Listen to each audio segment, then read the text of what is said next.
Senhores, sejam muito bem-vindos. Professor Guilherme Cassi, agora para iniciar uma nova leva de vídeos e aulas sobre uma disciplina que nós nominamos como títulos de crédito. Títulos de crédito esses que até no cotidiano mantêm certa relevância jurídica e econômica, o que justificam o nosso estudo pormenorizado das suas características. Você com certeza, acredito eu, já chegou a ver em algum momento da sua vida um título de crédito, que é sobre o que nós vamos estudar. Por exemplo, nós temos a figura da nota promissória, né? Então ainda bastante utilizado em relações entre particulares ou entre empresários, em que uma pessoa assume o dever de pagar determinada quantia certa em favor de outra. Existe um outro título de crédito bastante clássico, que hoje já não é mais tão utilizado, que é chamado de letra de câmbio. De certa forma, esse sim, um dos principais títulos de crédito atuais, a duplicata, muito utilizado em atividades empresariais. Temos um título de crédito aí, de certa forma, mais característico, que é chamado de warrant, e talvez o título de crédito mais famoso de todos, ainda hoje, o famoso cheque. Para começo de conversa, você tem que anotar que título de crédito é um documento representativo de uma obrigação que detém uma disciplina legal específica. Documento representativo de obrigação que detém um regramento jurídico específico. Nós temos, portanto, legislações, leis, que falam acerca desses títulos de crédito e existem, aplicam-se a eles regras distintas de outros documentos representativos de obrigação, que por sua vez têm um tratamento mais geral. Talvez o melhor exemplo de um documento representativo de obrigação que tem um tratamento ordinário seja o instrumento contratual. Então, nós temos o contrato como negócio jurídico bilateral, e esse contrato ele pode ser reduzido a um instrumento que faz prova da existência daquela relação obrigacional. Você pode cobrar um contrato, executar um contrato, ceder um contrato a terceiro, mas existe um regramento jurídico bastante próprio e geral no Código Civil. Por sua vez, ao contrário, por exemplo, de um contrato, existem também documentos, literalmente cártulas, títulos, que também dizem respeito a obrigações, mas que têm regras específicas. E é sobre elas que nós vamos conversar. Para começo de conversa sobre esse tratamento diferenciado, eu posso dizer que somente é título de crédito aquilo que a lei diz que é. Então, nós temos no direito brasileiro a figura dos títulos de crédito típicos, que têm uma disciplina legal específica e assim são tratados porque a lei diz que aquele documento se trata de um título de crédito. A exemplo do cheque, que aparece na minha tela, existe a lei do cheque, e essa lei diz que este documento, com este modelo, é um título de crédito. A mesma coisa aplica-se à letra de câmbio, à duplicata, à nota promissória e a outros exemplos que nós temos na legislação. Uma segunda característica, um segundo ponto fundamental dos títulos de crédito é a dita facilidade de execução. Então, em caso de inadimplemento daquela obrigação, vem o credor ao Poder Judiciário e busca a execução do título.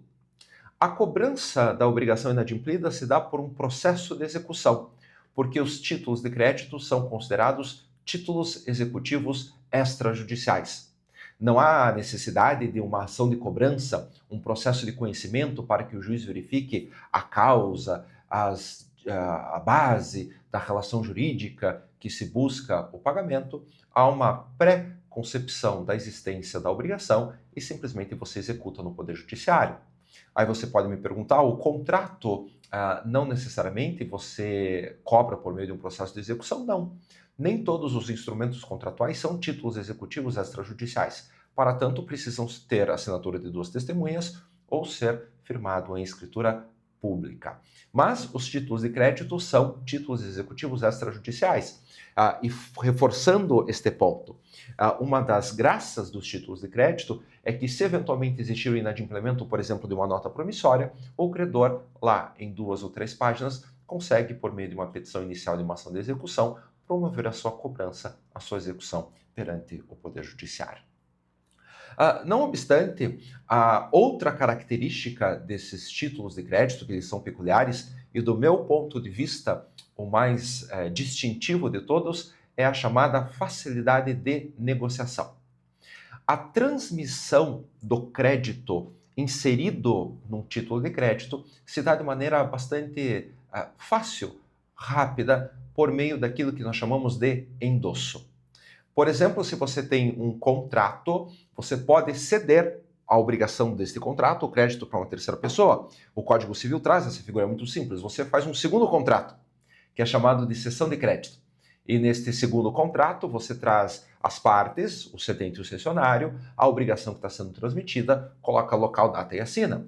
E você, de certa forma, transmite o crédito para outra pessoa. Porém, quando se trata de um título de crédito, um cheque, uma duplicata, uma nota promissória ou outro trazido na legislação, é diferente. A transmissão se dá por meio do endosso. Imagine comigo que todo título de crédito é sempre uma cártula. Entenda como um pedaço de papel. Eu tenho este documento que representa uma obrigação e essa cártula literalmente tem, obviamente, dois lados. A parte da frente e a parte de trás, que eu vou chamar de anverso e verso. Se eu, por exemplo, tenho um cheque, como aparece na minha tela, existe o anverso e o verso, eu pego este cheque na mão, viro no verso e escrevo pagar para fulano de tal. Assino e entrego o cheque. Este fenômeno de eu indicar quem será, ou o fenômeno de eu assinar no verso do cheque e entregar para outra pessoa, é um fenômeno que transmite a obrigação. E este fenômeno é chamado de endosso. De maneira até bastante explicativa, eu posso mostrar para você, se eu conseguir aqui, como que você faz o endosso. Então imagine que existe uma nota promissória, um cheque, que é tratado pela legislação como tal. Você tem o anverso, você pega o verso, como se fosse aqui a minha tela, e você simplesmente pega uma caneta e escreve pagar. Opa, não deu certo. Pagar para, por exemplo, Guilherme Cassi. E você assina. A partir do momento em que você pegou o verso, escreveu pagar para fulano de tal e assinou, e você entrega este documento, este título de crédito para outra pessoa, automaticamente você está transferindo a obrigação para ela, o crédito para ela.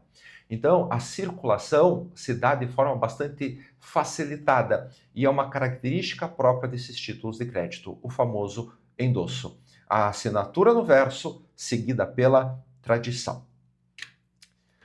Bom, dito essa premissa, nós partimos aqui algumas peculiaridades desses títulos de crédito, algumas até eu mesmo já comentei. Eu posso trazer 6 peculiaridades desse título de crédito que lhe dão a sua natureza, a sua roupagem.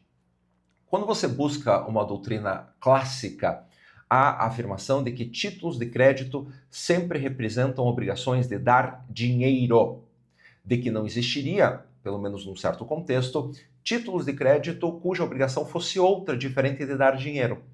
Você pega um cheque, é a obrigação de dar dinheiro. Você vê uma nota promissória, é a obrigação de dar dinheiro. Não existe ou não existiria título de crédito com obrigação de fazer ou não fazer, ou de dar coisa diferente de dinheiro. No contexto jurídico brasileiro, essa é uma meia-verdade.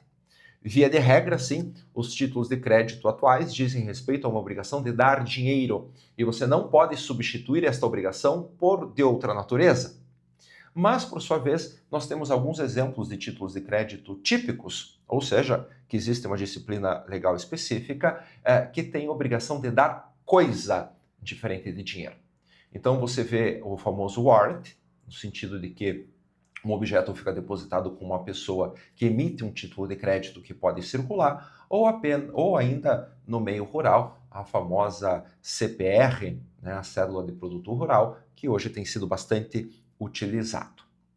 Bom, a segunda característica é que os títulos de crédito se tratam de títulos executivos extrajudiciais, conforme previsto lá no artigo 784 do Código de Processo Civil.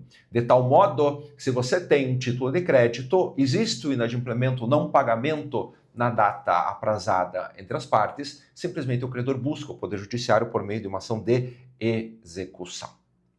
A terceira característica, e essa, como eu já comentei, muito interessante, há um tratamento jurídico que facilita a negociação.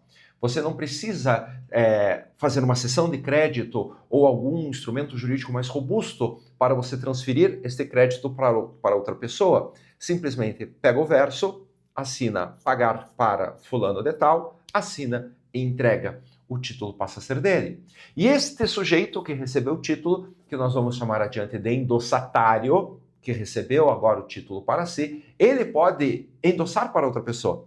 Simplesmente ele pega o documento no verso de novo e fala pagar para fulano de tal, numa linha abaixo, assina, entrega, e assim sucessivamente. Eu tenho aqui um destaque que eu faço aos senhores que é muito importante.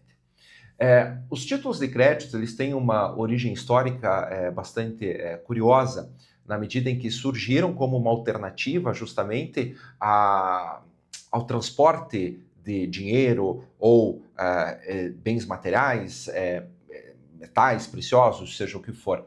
E esses títulos de crédito, eles eram negociados inclusive entre pessoas de diferentes países. Tá?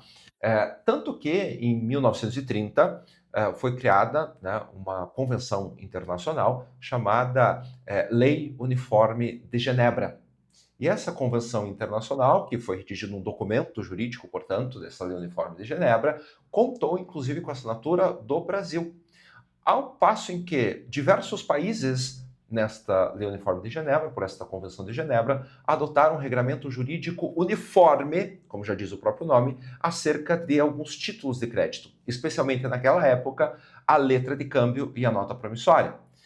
Parte-se do pressuposto, portanto, que uma letra de câmbio ou uma nota promissória no Brasil tem os mesmos requisitos e a mesma estrutura, por exemplo, que uma letra de câmbio ou uma nota promissória na Itália. Qual que é a vantagem da criação dessa lei uniforme? Considerando que os requisitos de constituição e as características de negociabilidade são as mesmas, um título de crédito, por exemplo, uma nota promissória emitida na Itália, pode ser executada no Brasil, sem a necessidade de qualquer homologação ou sem a necessidade de qualquer certificação, simplesmente, inclusive em idioma estrangeiro, este título, desde que constituído conforme a legislação uniforme, pode ser executado.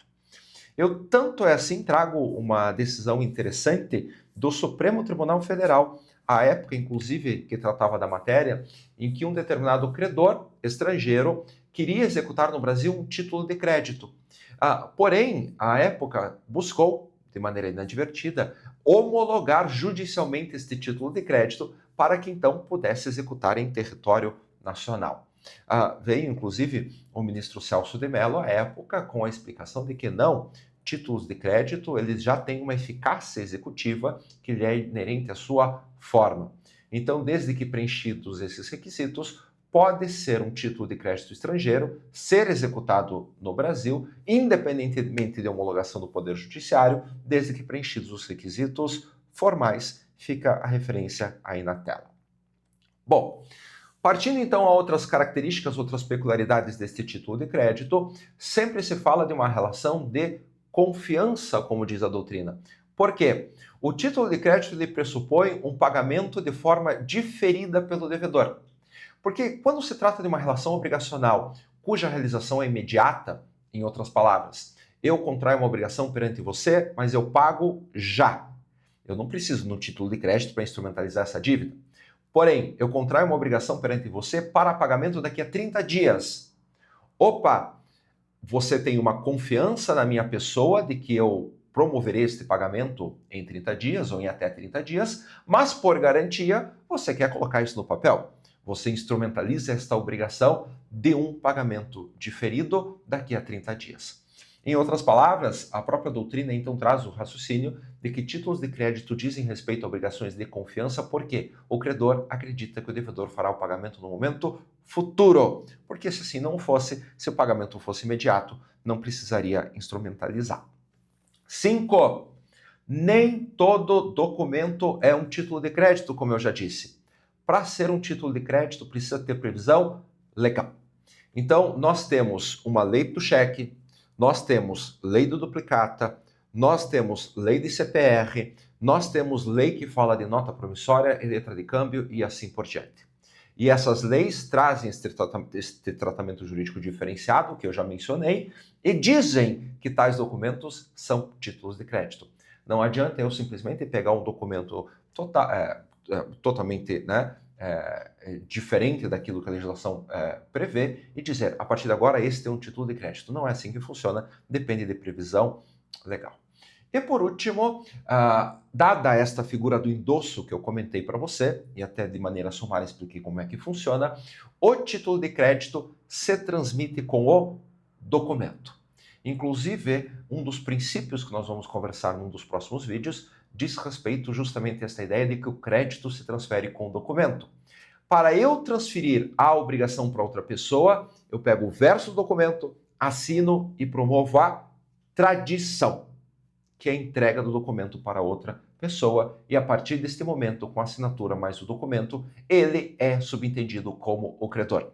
E se ele repetir este ato para outra pessoa, assinatura no verso, mais entrega do documento, este terceiro será o credor, e assim sucessivamente. Então, não existe esta figura de você transferir um crédito de um título de crédito sem a transferência do documento, a tradição do documento, embora a gente possa falar diante de uma pequena exceção que existe na chamada duplicata, que não necessariamente é instrumentalizada num documento.